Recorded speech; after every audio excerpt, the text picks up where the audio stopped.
Yo, what is up, guys, and welcome to your April 14th, 2021, a Wednesday night AEW Dynamite review. And man, what a great show it was. It was AEW's first real night unopposed on a consistent basis. It's a new era. Mike Tyson knocked the shit out of Cash Wheeler. We're gonna talk about that, so stay tuned. Don't leave. Don't change. Don't leave the video.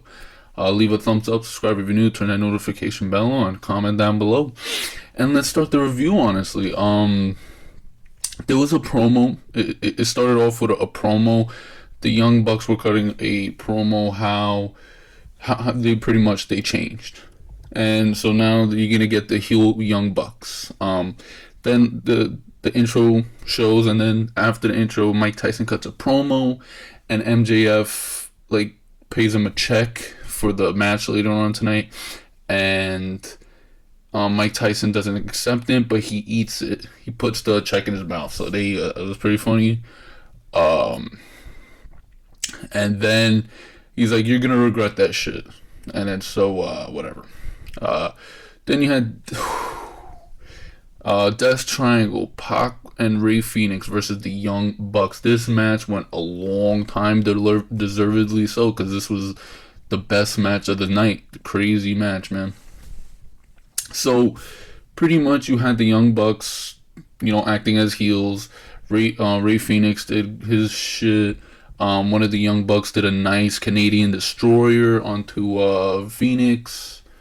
And so what happened was, the Young Bucks, they did a heelish move where they ripped off the mask of Rey Fenix. And Rey Fenix in Mexican culture, especially when you're wrestling, he doesn't want his face to be seen, right? And so he had his mask taken off, and then he was hiding it. The Young Bucks did a super kick, and Rey Fenix had to keep holding his face so he wasn't seen, and they won. So it was a smart strategy, great way to win. And Don Callis was on commentary and shit like that, and it was fantastic, honestly.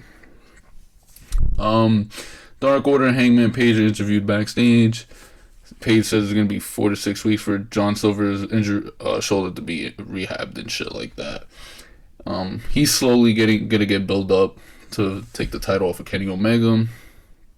There's this backstage interview with Mike Tyson and Chris Jericho. Chris Jericho's like, "I'm apologizing to Mike Tyson," and then he's like, Mike Tyson's gonna call it down the middle, this and that. Jade Cargill versus Red Velvet.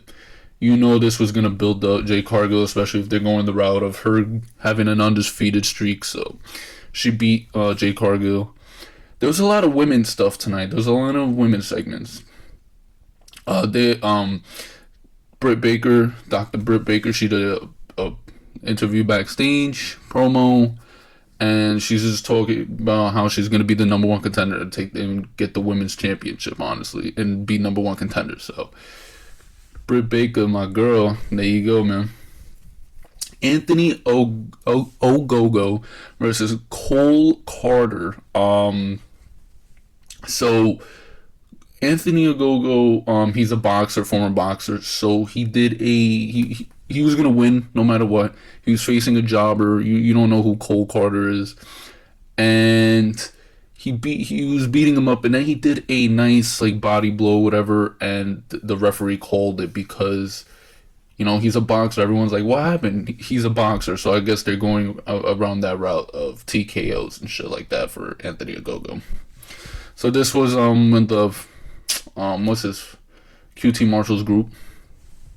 There's a Miro video package, and he says he's looking for Kip Sabian now. He's moving on without him to fulfill his death. So looks like getting that Miro singles push, guys. I told you, be patient, man. Jesus Christ, no one listens to me. Chris Jericho and Dax Harwood. Chris Jericho versus Dax Harwood. Mike Tyson was a special guest enforcer. There was shenanigans, of course, but Mike Tyson gave a nice right to Cash Wheeler, and that's what you guys really care about. And obviously Chris Jericho, he wins with a Judas effect. So good stuff. Jericho gets on the mic and he's like,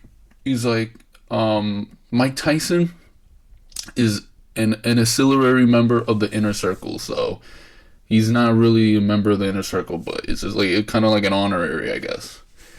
Kenny Omega, and I guess he'll come pick up where he left off. Kenny Omega, Good Brothers, and the Young Bucks, Don Callis, are interviewed on their way out, and they do their usual obnoxious shit, and it's great to see. I love this stuff with them.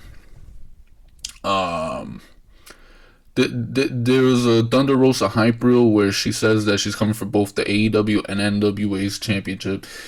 Then there was Kris Statlander, and that's funny because Eva Lee's, her rival, got released today, so that was pretty funny. Amber Nova versus Kris Statlander. So Kris Statlander came out to Best Friends music. She's part of them now, I guess. And she obviously beat Amber Nova. And thank you, Amber Nova, for liking my tweet today. That was pretty cool. And then all four of the Best Friends, they hug and high five and shit like that. I guess they're building up multiple women, honestly, besides Britt Baker. Ricky Starks complained. The Team Taz are interviewed backstage, and Ricky Starks complained about Christian Cage's decision, whatever. Then you get Tony Schiavone interviewed backstage. He's interviewing Christian Cage in the ring, and Team Taz interrupts. He's like, "Yo, answer! Come on, we demand an answer." And he calls him a shitbag because Christian Cage, he denies the offer, so he's not gonna go in Team Taz. So Will Hobbs beat the shit out of Christian Cage. So that sets up for Christian Cage versus Will Hobbs next week. That should be a great match. But I think they're gonna go build up Christian Cage to take on Kenny and Omega in the future. So I wouldn't be surprised if Christian won. Maybe Brian Cage helps Christian win next week and turn on Team Taz. I don't know. So that was a nice segment. He beat the shit out of Christian Cage. Darby Allin versus Matt Hardy for the TNT title, Falls Count Anywhere match. This was a great match. It was chaotic, crazy, because Matt Hardy has his new crew, Darby Allin and the Dark Order and Sting. They did their thing, and essentially when they went backstage, because Sting, Jesus Christ, Matt Hardy's crew and then Dark Order and then Sting, they collided and they did their shit, but then Darby Allin and Matt Hardy went to the back. And oh my god, guys, like you should have seen some of the spots. You should go check out the ending to Dynamite. And it was one where Darby Allin put Matt Hardy on the table. I think it was the announce table.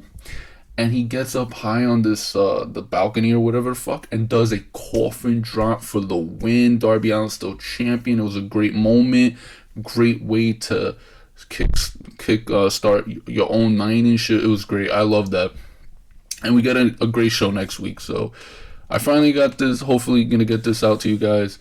Hope you guys enjoy what's on this video, this review. Please leave a thumbs up, subscribe if you're new, turn the notification bell on, and I'll see you guys next time. Later.